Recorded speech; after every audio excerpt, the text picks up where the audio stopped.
हरि ओम तत्सत, हरि ओम तत्सत। आज हम लोग पवन मुक्तासन भाग नंबर 1 के बारे में जानकारी प्राप्त करेंगे। पवन मुक्तासन भाग नंबर 1 ये वात निरोधक या गठिया रोग निवारक समूह के नाम से जाना जाता है। इसके अंदर ये 17 अभ्यास आते हैं। ऐसे तो इसके हम सूक्ष्म व्यायाम की श्रेणी में रखते हैं, लेकिन ये हमारे लिए बहुत जरूरी है। अगर हम आगे की ओर बढ़ते हैं, आगे की ओर चलते हैं, मेडिटेशन में चलते हैं या आसन करना चाहते हैं, ध्यान करना चाहते हैं, योग में जैसे जैसे सोपान में हम आगे बढ़ना चाहते हैं, उसके लिए पवन मुक्तासन भाग नंबर 1 हमें प्रारंभिक स्थिति में हमको तैयार करने के लिए बहुत जरूरी है। सुखम स्थिरम आसनम, एक आसन में एक जगह पर अपने शरीर को ये सुख पूर्वक कुछ समय तक स्थिर रखा जा सके, इसकी तैयारी हमें पवन मुक्तासन भाग नंबर 1 से ही होता है। पवन मुक्तासन भाग नंबर 1 वात रोग या गठिया रोग निरोधक नाम से जाना जाता है। इसमें 17 अभ्यास है। ये हमारे पैर की उंगली से शुरू होता है और ये नीचे से बढ़ते बढ़ते हमें सिर तक जाता है। और इसकी एक सबसे बड़ी विशेषता ये है कि किसी भी एज के लोग इस अभ्यास को कर सकते हैं। ऐसे लोग जो हाई बीपी के लोग हैं या इनको ये बात बताया गया है कि योग नहीं कर सकते हैं, अभ्यास नहीं कर सकते हैं, तो किसी भी एज के लोग या असाध्य बीमारी वाले लोग भी इस अभ्यास को आराम से कर सकते हैं।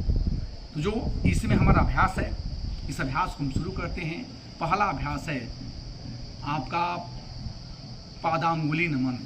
पहले इसमें बैठने का पोज क्या होता है, दोनों पैर, जो भी अभ्यास होता है ये अभ्यास बैठ कर के ही किया जाता है। पवन मुक्तासन भाग नंबर 1 का अभ्यास बैठ कर किया जाता है। इसमें हमारा दोनों हथेली जो होती है पीछे की ओर होती है, हमारा मेरुदंड, हमारी गर्दन, हमारा सिर बिल्कुल एक सिद्ध में। पहला अभ्यास का नाम है पादांगुली नमन। पादांगुली नमन का मतलब होता है कि पैर की उंगलियों को मोड़ना और खोलना। हर काम तो हम करते हैं, लेकिन ये हमें कभी मौका नहीं मिलता है कि अपनी उंगली का भी अभ्यास हम कर सकें। इसमें हम करते क्या है कि हमारा पैर जो पंजा होता है बिल्कुल दोनों एक साथ होता है। सिर्फ हम उंगली को फोल्ड करते हैं और उंगली को खोलते हैं। इसमें ध्यान देने वाली बात है कि जैसे हम उंगली को खोलेंगे इसमें श्वास लेंगे, और जैसे उंगली को फोल्ड करते हैं इसमें श्वास को बाहर निकालेंगे। श्वास लेना, श्वास छोड़ना, श्वास लेना, श्वास छोड़ना, श्वास लेना, श्वास छोड़ना।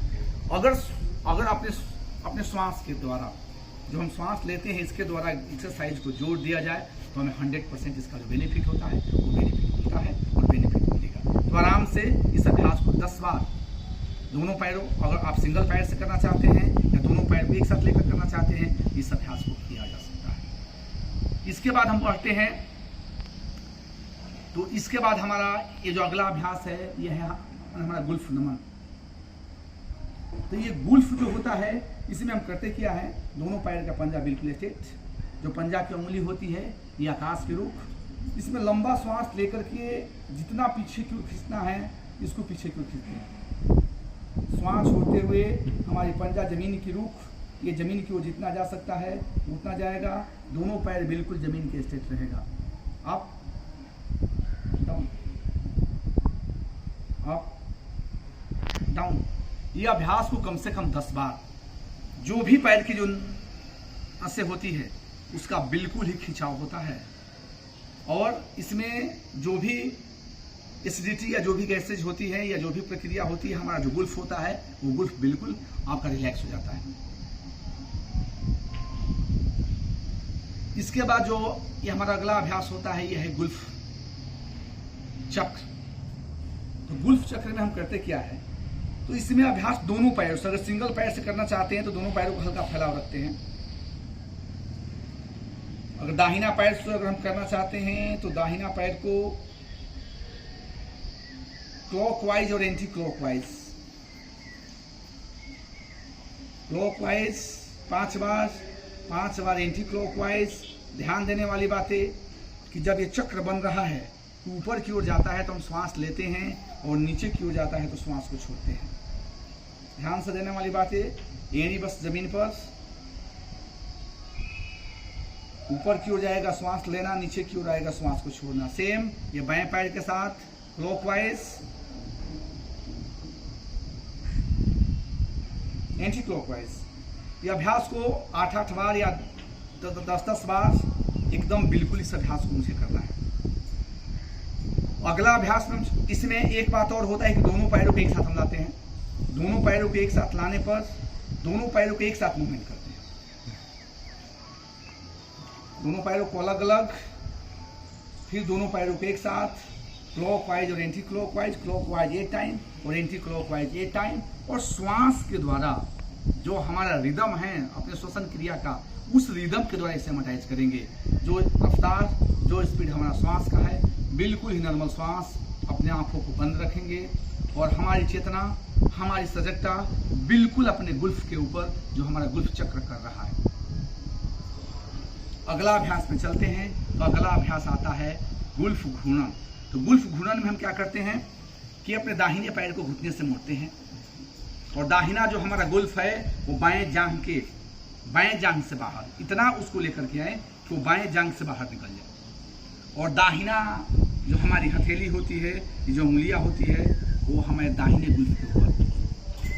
बायां हाथ ये जो पैर की जो उंगलियां हैं, ये पैर की उंगलियों को पकड़ता है और बिल्कुल अपने श्वसन क्रिया के द्वारा क्लॉकवाइज और एंटी क्लॉकवाइज इसे 8 बार, और फिर अपने इस अभ्यास को बाएं पैर से करते हैं, बिल्कुल रिलैक्स।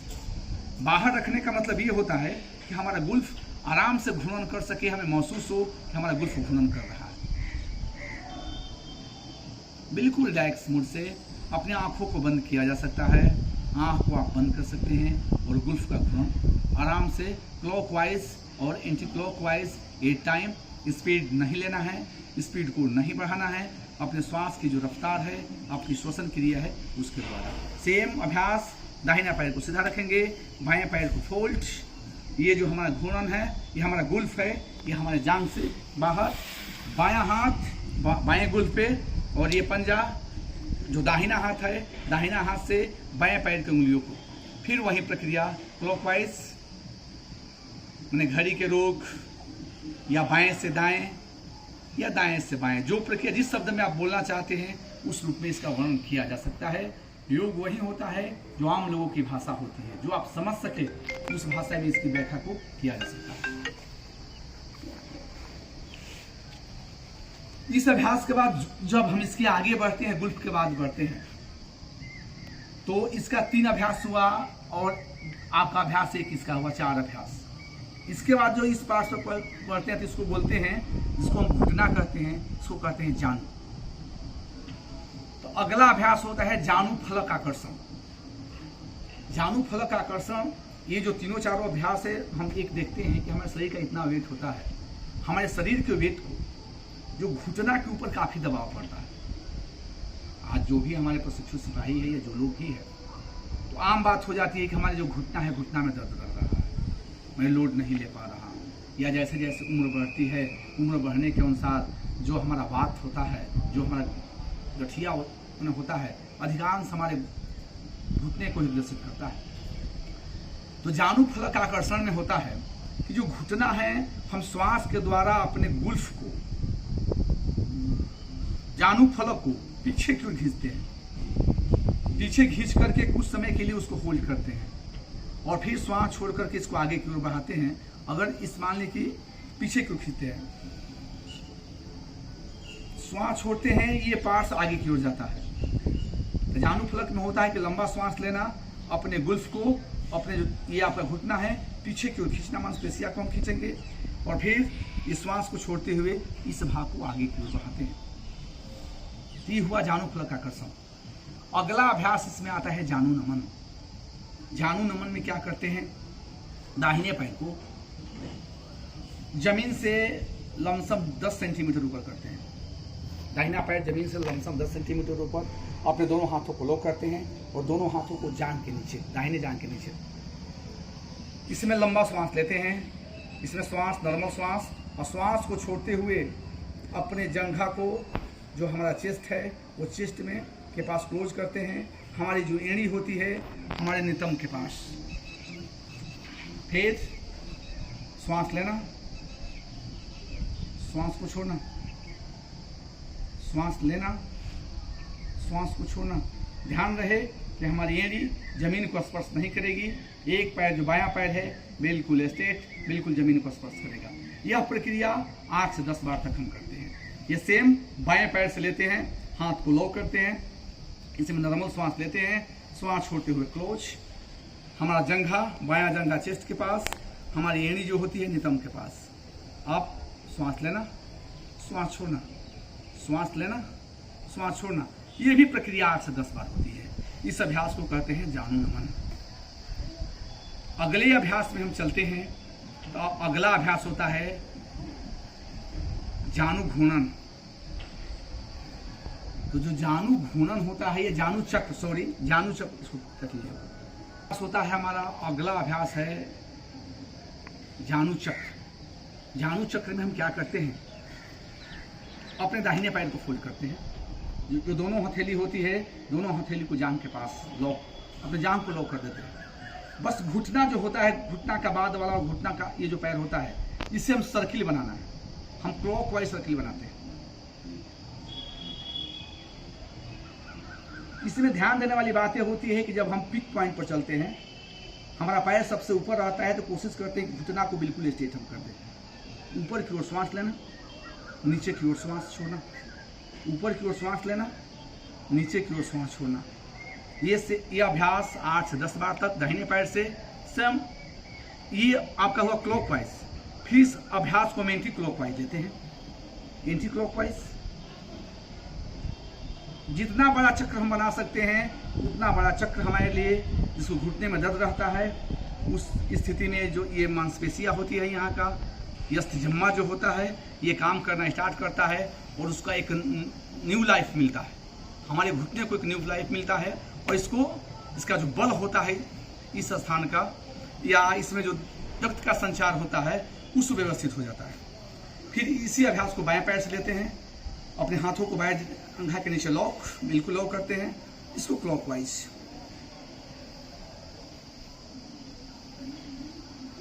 फिर इस प्रक्रिया को 8 से 10 बार एंटी क्लॉकवाइज हम करेंगे। तो एक बात इसमें ध्यान रहेगा ये कि जब भी अब हम अभ्यास करेंगे तो सेम, अगर 8 बार इससे करते हैं तो 8 बार इससे करेंगे, क्लॉक और एंटी क्लॉक।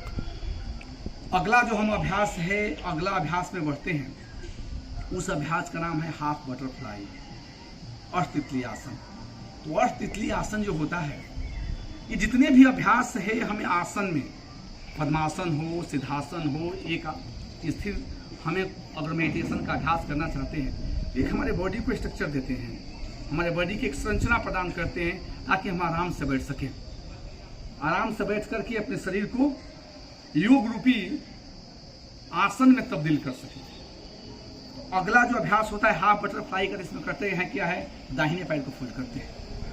दाहिने पैर को जो घुटना से फोल्ड किए, दाहिने पैर की एड़ी जो बायां जंघा का कटी प्रदेश होता है, उसके जितना क्लोज आ सकती है वो क्लोज आएगी। दाहिना हाथ दाहिना घुटना पर, बायां हाथ का पंजा, ये जो दाहिने पैर की जो 5 उंगली है पैर का, उसको पकड़ती है और पैर को बिल्कुल हम शांत कर देते हैं। पैर मेरा बिल्कुल स्थिर रहता है, बिल्कुल स्थिर रहता है। हम हाथों के मूवमेंट से लंबा श्वास लेते हुए पैर को उठाते हैं।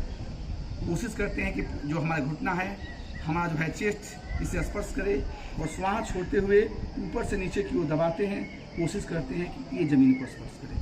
8 से 10 बार आप डाउन। सेम ये प्रक्रिया बाएं पैर से हम करते हैं। इसमें करते हैं कि बाएं पैर को हम फोल्ड करते हैं। जब बाएं पैर फोल्ड किए, बायां हाथ बाएं घुटने पर और दाहिना जो हाथ होता है वो जो पैर की उंगली होती है, उंगली को पकड़ती है।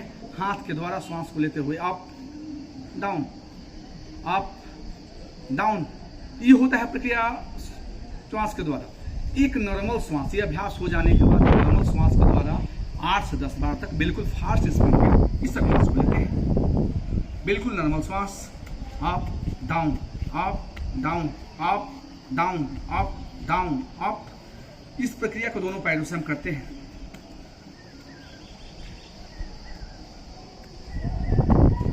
इसमें क्या होता है कि जो पद्मासन या सिद्धासन में हम बैठते हैं तो जो हमारा जंघा होता है या जो हमारा सोनी प्रदेश होता है, कटी प्रदेश होता है, वो कटी प्रदेश को बिल्कुल रिलैक्स, इतना आरामदेह, इतना सुडौल बनता है कि जब हम पद्मासन या किसी ध्यान के मेडिटेशन के आसन में बैठते हैं तो हमारा शरीर बिल्कुल उस पोज के लिए तैयार हो जाता है।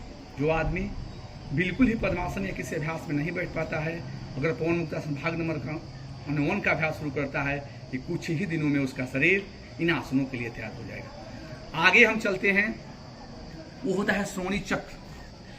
तो श्रोणी चक्र के अभ्यास में होता है कि बस वही पोज जो हम हाफ बटरफ्लाई में बनाए थे उसी को सेम, दाहिने पैर को फोल्ड किए, दाहिना घुटना के ऊपर हमारा दाहिना हाथ, ये बाएं जो 5 उंगली है बाएं हाथ से, और इसको रोटेट करते हैं, सर्किल बनाते हैं क्लॉकवाइज, ऊपर की ओर श्वास लेना, नीचे की ओर श्वास छोड़ना। फिर यह प्रक्रिया 8 बार क्लॉकवाइज करते हैं, फिर 8 टाइम्स एंटी क्लॉकवाइज, बिल्कुल स्लोली अपने ब्रीथिंग सिस्टम के अनुसार श्वास लेना अप, श्वास छोड़ना डाउन। फिर ये सेम एक्सरसाइज बाएं पैर से क्लॉकवाइज, जो सर्किल जितना हम बना सके, सर्किल का पिक पॉइंट पे श्वास को लेना, सर्किल जब नीचे की ओर आती है इसमें श्वास को छोड़ना। आप अपने श्वसन क्रिया के द्वारा इस अभ्यास को ऐड करेंगे। जब आप श्वसन क्रिया के साथ इस अभ्यास को ऐड करते हैं, अपनी आंखों को बंद कर सकते हैं। आपकी सजगता जो आपका कटी प्रदेश है इस कटी प्रदेश वाले भाग पर रहेगी। ये होने के बाद थोड़ा सा अपने पैर को रिलैक्स कर सकते हैं। जो हम ये अभ्यास बता रहे हैं, इस अभ्यास के बीच में शवासन का अभ्यास, जो स्थिरीकरण का अभ्यास है, जो शिथिलीकरण का अभ्यास है, वो शिथिलीकरण का अभ्यास जो 5 अभ्यास बताया गया है, उस कोई भी एक अभ्यास के द्वारा 2 मिनट का आराम अपने शरीर को दिया जा सकता है। अगला जो एक अभ्यास होता है, इसमें 10वां अभ्यास इसका, वो अभ्यास होता है आपका बटरफ्लाई का। तो बटरफ्लाई के अभ्यास में हम करते क्या है, इसको जो आपका शिथिलीकरण का जो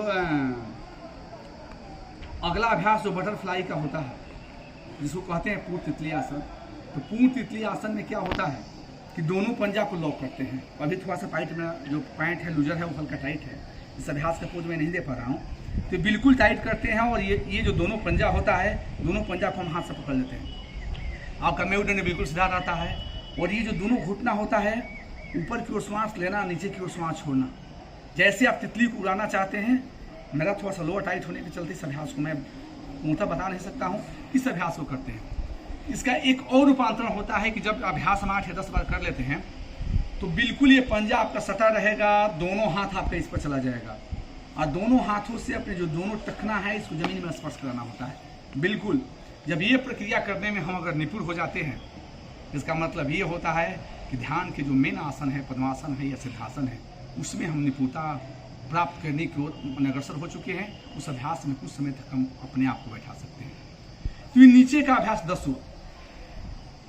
अब हम चलते हैं आगे की ओर बढ़ते हैं। तो अगला अभ्यास होता है हमारे, ये अभ्यास स्टार्ट हुआ था पैर की उंगली से, अब होता है हाथ की उंगली से। ये होता है मुष्टिका बंध। तो दिन भर हम ऑफिस में काम करते हैं, दिन भर काम करने के बाद या जो कंप्यूटर पर हम काम करते रहते हैं, तो शाम में आते हैं तो हथेलियों के अंदर जो उंगलियां होती है, इस उंगलियों के अंदर हमें थकावट महसूस होती है। तो इस अभ्यासों से या पूरे अपने हाथ के अंदर ब्लड का संचार अच्छी तरह से हो, इस अभ्यास को करते हैं। इसमें करते क्या है, तो सबसे पहले अंगूठा को हम लोग करते हैं, इसके बाद एक एक उंगली के द्वारा इस मुट्ठी को बांधते हैं, इसको हम खोलते हैं तो श्वास लेते हैं, अंगूठा को बंद करते हैं, फिर एक एक उंगली से इसको बांधते हैं, फिर खोलते हैं, डाउन अप, बंद करते हैं, अप करते हैं, बंद करते हैं, अप करते हैं। उन्हें कम से कम 10 से 20 बार। इसका तरीका ये होता है कि पहले अंगूठा को हम लोग कर दें, अंगूठा के बाद हमारी तर्जनी,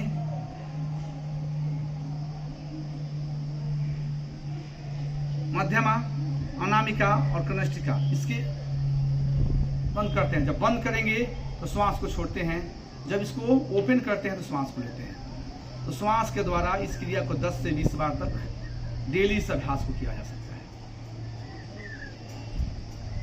ये हुआ मुष्टिका बंध। अगला अभ्यास होता है मणि नमन। मणिबंध नमन। जो मणिबंध इसको कहते हैं मणि, जिसको रिष्ट कहते हैं ना, कलाई, तो योग में इसको नाम रखा है मणि। तो मणिबंध नमन में क्या करते हैं, अपने हाथ को बिल्कुल स्ट्रेट आगे की ओर, मैंने इतना प्रेशर जैसा लगता है कोई चीज आगे से आ रही है, उसको मैं रोक रहा हूँ, बिल्कुल स्ट्रेट। इसमें श्वास को लेते हैं डाउन, इसमें श्वास को छोड़ते हैं आप, बिल्कुल हथेली सामने। हथेली को 180 डिग्री एंगल से ऊपर हम नहीं करते, आपका 90 डिग्री जो जमीन के समानांतर है, तो हल्का सा डाउन ही रहता है, इसलिए कि ब्लड का संचार, आपका ब्लड सर्कुलेशन जो है अच्छी तरह से हो सके। Up down, up down. Up में श्वास लेना पूरे जोर, डाउन जितना नीचे की ओर जा सकता है उतने नीचे की ओर इसको झुकाते हैं। यह अभ्यास था नंबर 12। अब होता है मणिबंध चक्र या मणि चक्र। तो इसमें क्या करते हैं कि जो रिस्ट होता है, रिस्ट को हम जैसे मान लीजिए कि इसमें हम ये अपने अलग अलग बाजू के साथ भी कर सकते हैं, एक साथ भी कर सकते हैं। अगर हमारा दाहिना है तो अगर दाहिना हाथ को हम अप किए जमीन के समानांतर, और करने के बाद इसमें एक ध्यान देने वाली बात होती है कि जो ये मुट्ठी अगर हम बांधते हैं, ये मुट्ठी का बंधा हुआ नीचे वाला भाग हमेशा नीचे रहेगा। ये नहीं कि घुमाते समय इसको हम ऊपर कर देंगे, जी नहीं। जैसे भी घुमाएंगे हर हाल में, यह हम क्लॉकवाइज कर रहे हैं, बाएं से दाएं की ओर कर रहे हैं, हथेली का रुख नीचे की ओर रहेगा। इसमें मुट्ठी हमारा बंद, अंगूठा पहले नीचे, उसके बाद चारों उंगलियां ऊपर से रहती है, और फिर यही प्रक्रिया एंटी क्लॉकवाइज। इसमें श्वसन की क्रिया हमारी होती है कि ऊपर की ओर जाएगा सर्किल, श्वास लेना, नीचे की ओर आएगा श्वास छोड़ना। आंखें हम बंद कर सकते हैं। इस अभ्यास में प्लस्ती मार करके भी किसी आसन में भी बैठ सकते हैं, या पैर को सीधा रख करके भी बैठ सकते हैं, जिसमें भी आपको आराम हो। फिर ये अभ्यास को हम बाएं हाथ से करते हैं, अपने हाथ को लॉक करते हैं, क्लॉकवाइज, एंटी क्लॉकवाइज। फिर दोनों हाथ को हम रखते हैं उल्टा रुख में, दोनों हाथ एक दूसरे को उल्टा काम कर रहा है। फिर तो ये भी प्रक्रिया जैसे हम ये किए मुष्टिका बंध, वैसे अगर हम ऑफिस में काम करते हैं, कंप्यूटर पर हम काम करते रहते हैं, दिन भर ऑफिस से कार्य करने के बाद जो हाथों के अंदर जो एक प्रकार का थकान महसूस होता है, ब्लड का सर्कुलेशन अच्छी करने के लिए, अपने को रिलैक्स करने के लिए इस अभ्यास को किया जा सकता है। आगे हम चलते हैं, तो इस अभ्यास के बाद हम चलते हैं तो इसका नाम आता है, इसको कहते हैं केहुनी नमन। तो केहुनी नमन में करते क्या है, हाथ को बिल्कुल स्ट्रेट रखते हैं, हथेली ऊपर की ओर होती है, इसमें श्वास लेते हैं, डाउन करते हुए ही हमारी जो उंगली होती है जो हमारे शोल्डर पर आता है, अप श्वास लेना, down, up down, up down, up down. ऐसे भी इसको समानांतर भी हम कर सकते हैं, अप डाउन। जब हाथ फैलेगा श्वास को लेंगे, हाथ को क्लोज करेंगे, श्वास को छोड़ेंगे। इसके बाद अगला जो अभ्यास आता है वो अभ्यास का नाम है केहुनी चक्र। तो जैसे चक्र आएगा आपके दिमाग में होना चाहिए कुछ सर्किल हम बनाने जा रहे हैं।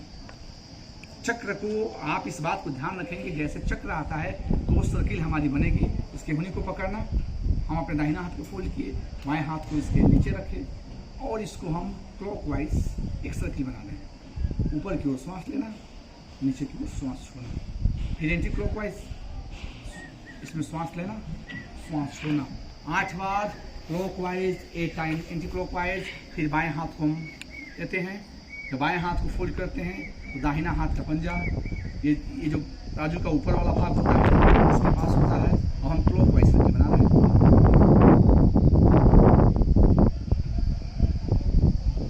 8 टाइम्स क्लॉकवाइज करना है, 8 टाइम्स एंटी क्लॉकवाइज, घड़ी की दिशा में और घड़ी की विपरीत दिशा में।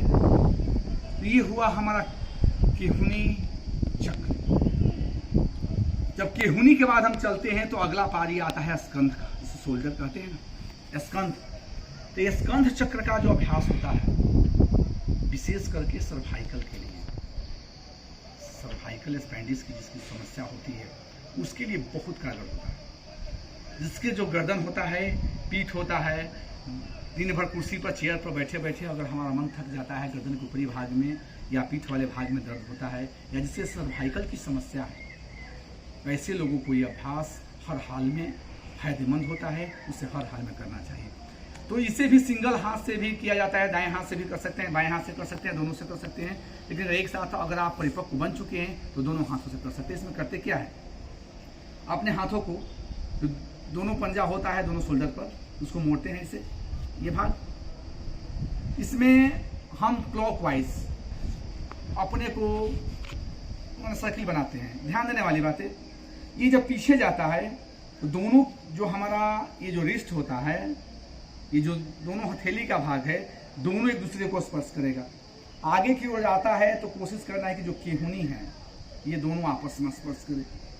ऊपर की ओर श्वास लेना, नीचे की ओर श्वास छोड़ना, ऊपर की ओर श्वास लेना, नीचे की ओर श्वास छोड़ना।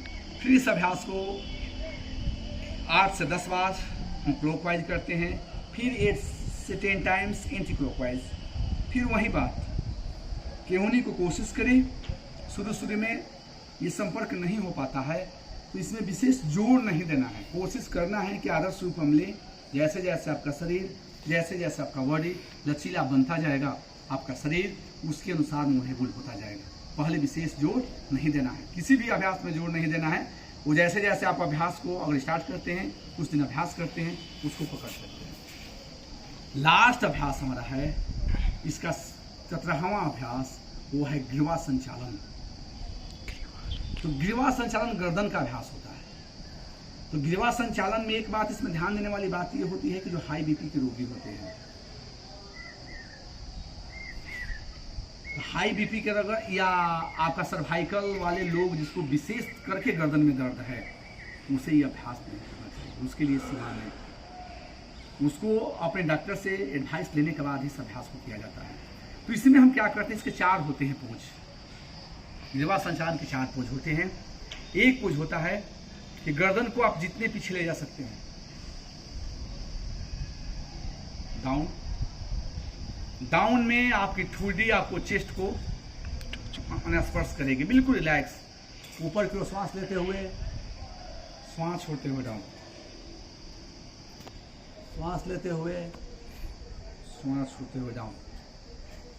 कभी भी सर्वाइकल वाले को नीचे देखने वाले अभ्यास नहीं करने चाहिए, इस बात को ध्यान रखें। इसका जो दूसरा पोज होता है, हम गर्दन को इसी जगह से ये करते हैं, राइट और लेफ्ट। अगर हम राइट ले जाते हैं तो ध्यान देने वाली बातें ये होती हैं कि जो हमारा राइट का सिरा है वो राइट शोल्डर को अगर स्पर्श कर पाता है तो ये इसकी अवस्था उत्तम अवस्था होती है। अगर हो पाता है तो ठीक है, नहीं तो इसके लिए अभ्यास आपको करते रहना।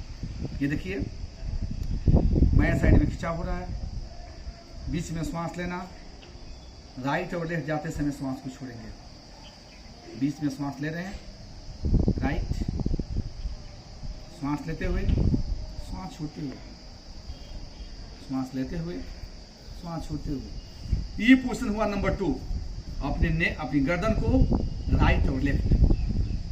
अगला इसका अभ्यास तीसरा पोज होता है, इसको 90 डिग्री एंगल पर हमको लेना है, राइट और लेफ्ट। माने हमारी गर्दन हमारे शोल्डर के, अगर हम कहते हैं राइट तो हमारी गर्दन हमारे राइट शोल्डर के स्थिति में, मिडिल, इसमें श्वास लेंगे, श्वास छोड़ते हुए लेफ्ट, मिडिल, इसमें श्वास लेंगे, राइट, मिडिल। तो ये अभ्यास को 8 से 10 बार तक हम करते हैं। नंबर 4 जो इसका पोजीशन होता है वो होता है हमारी ग्रीवा को उस सर्किल बनाना, क्लॉकवाइज और एंटी क्लॉकवाइज। बिल्कुल इसको आराम से छोड़ते हैं, बिल्कुल रिलैक्स छोड़ते हैं। हम इसको बनाते हैं क्लॉकवाइज, जितना जा सकता है। हाई बीपी के पेशेंट, सर्वाइकल वाले इस अभ्यास से बचेंगे। हाई बीपी वाले पेशेंट को भी नीचे झुकने की सलाह नहीं दी जाती है। आंख को बंद कर देंगे, आराम से हमारी चेतना हमारी ग्रीवा पर एंटी क्लॉकवाइज,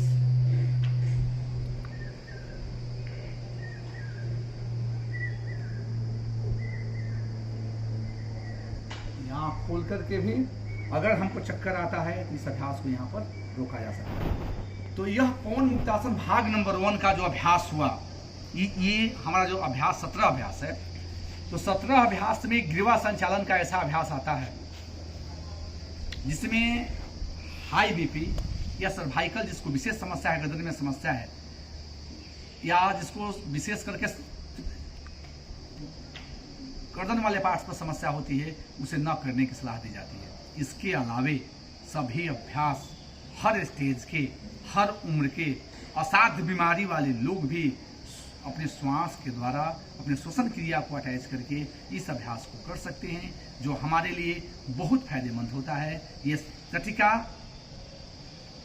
या बात रोग के लिए तो काम करता है, लेकिन जितने भी अभ्यास हमारे नीचे वाले जो अभ्यास 10 अभ्यास है, वो हमारे आसन में स्थिरता लाते हैं, हमें आसन के लिए तैयार करते हैं। पद्मासन का अभ्यास हो या सिद्धासन का अभ्यास हो, उसके लिए हमको मजबूती देते हैं, ताकि हम अगले चरण में चल करके मेडिटेशन का अभ्यास सुविधापूर्वक आसानी से कर सके।